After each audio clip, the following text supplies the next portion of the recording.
Ai, que negócio era horrível, né? Você pegava a criança e levantava tudo. Não ficava preso, né? Hoje em dia tá tudo moderno. Opa!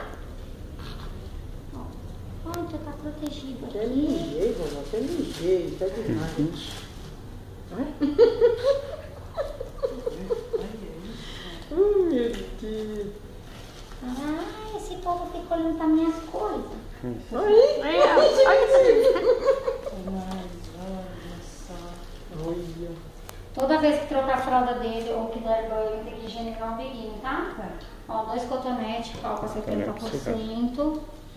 Vai limpar em volta, aqui todinho em torno, tá? Não precisa secar, o próprio álcool vai fazer evaporar, é onde ele vai higienizar, tá? Depois você passa no comprimento todo, ó, vamos trazendo a sujeirinha pra cima.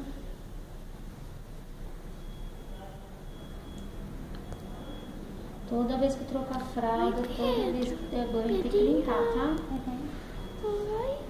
Depois vem pra essa parte de cima, onde você puxou a sujeirinha. E do outro lado você passa por cima, tá? Nossa, e agora demora de tudo 7 a 10 dias, isso. Tem o Depois de 10 dias, álcool 7 a 10 dias, tá? Aí o alquinho é dele, se precisar de mais, se acabar é só pedir, tá? O importante é estar sempre higienizando pra não infeccionar, pra não ter nenhum probleminha, tá?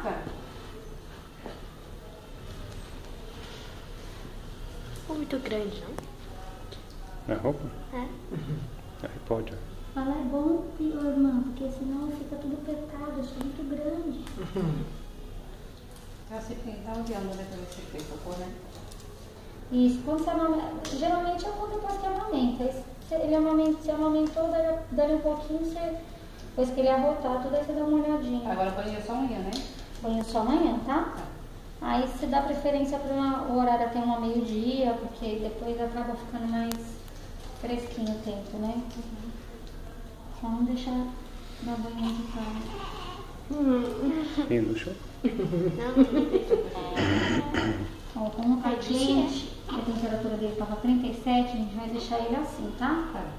Aí depois, mais tarde, se vê que tá esfriando, se você perceber que ele tá com frio, a gente coloca o macacão.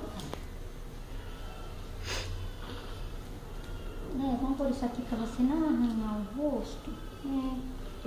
Senão daqui a pouco o rosto tá todo arranhado.